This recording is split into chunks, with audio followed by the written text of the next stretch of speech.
रामकृष्ण हरी. एक मराठा लाख मराठा. मी ॲडव्होकेट बंडू काशीत. आदरणीय मराठा समाजरत्न मनोज जरांगे पाटलांना रामकृष्ण हरी.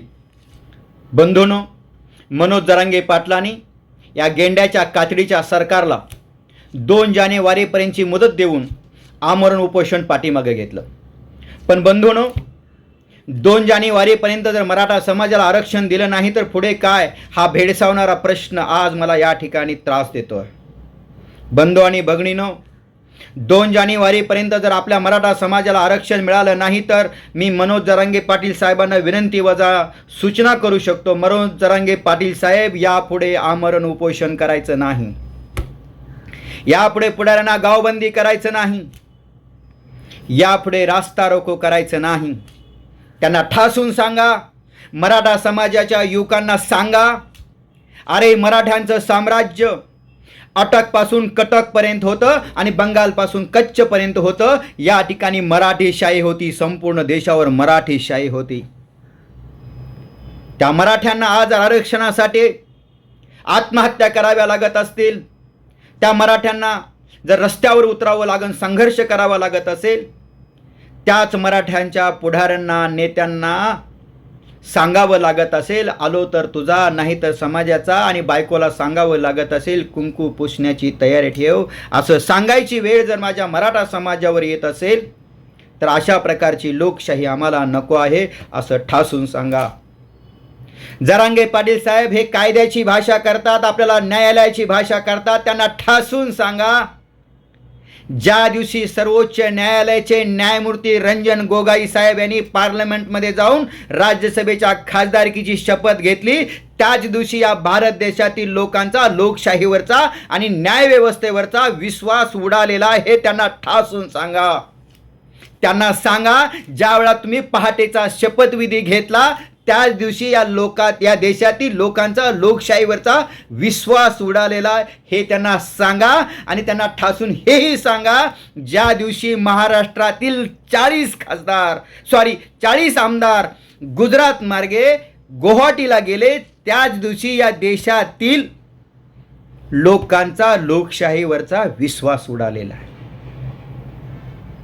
लोकशाही, अशा प्रकारची लोकशाही आम्हाला नको आहे, असं जरांगे पाटील साहेब तुम्ही यांना ठासून सांगा.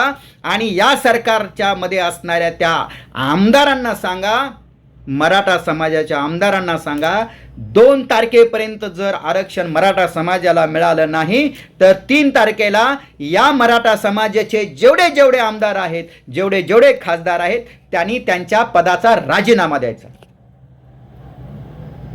राजीनामा दिल्यानंतर ह्या सरकारचं काय होतंय ते बघा.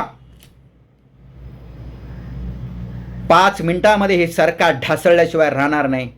दिल्लीची गादी आहे ना, दिल्लीची गादी थर थर कापल्याशिवाय राहणार नाही. मराठ्यांचा इतिहास त्यांना दाखवून द्यायला सांगा. अरे जो समाजाचा नाही तो कोणाचाच होऊ शकत नाही.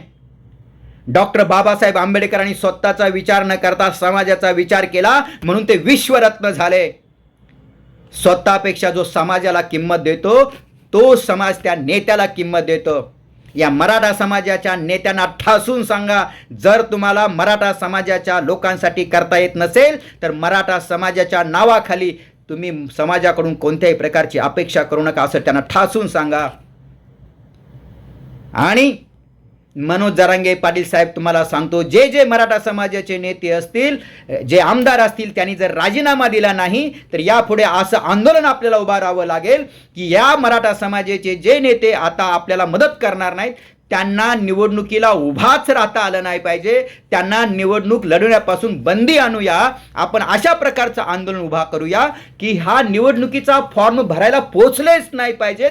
अशा प्रकारचं आंदोलन आपण जर उभा केलं आणि असं जर तुम्ही ठासून सांगितलं, 3 तारखेपर्यंत राजीनामे द्या, नाहीतर तुम्हाला निवडणूक लढवण्यापासून आम्ही बंदी आणणार आहोत, असा संघर्ष उभा करणार आहोत, असं आंदोलन उभा करणार आहोत, असं ज्या दिवशी तुम्ही सांगा, त्या दिवशी हे जे मराठा समाजाचे आहेत ना नेते मंडळी, जे ते सरकारला जा विचारतील, आपल्याला न्याय मिळेल.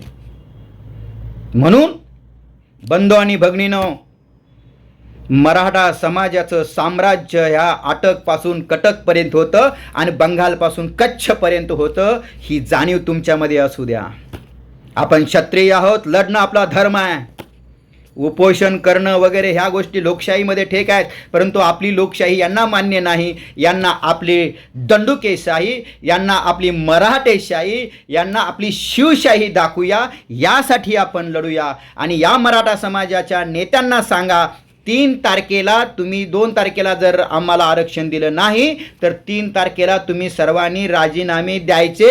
आणि राजीनामे जर दिले नाहीत तर तुम्हाला आता जसं आपण गावबंदी केलं, जसे गावबंदी केल्यानंतर पळतात ना, तसं या ठिकाणी त्यांना निवडणूक लढवण्यापासून आपण बंदी आणूया. अशा प्रकारचं आंदोलन आपल्याला उभा राहावं लागेल. त्यामुळं आपण यापुढे अशाच पद्धतीचं आंदोलन उभं करूया. त्यामुळे मी जास्त आता काही बोलत नाही. आपली रजा घेतो. जय हिंद, जय महाराष्ट्र.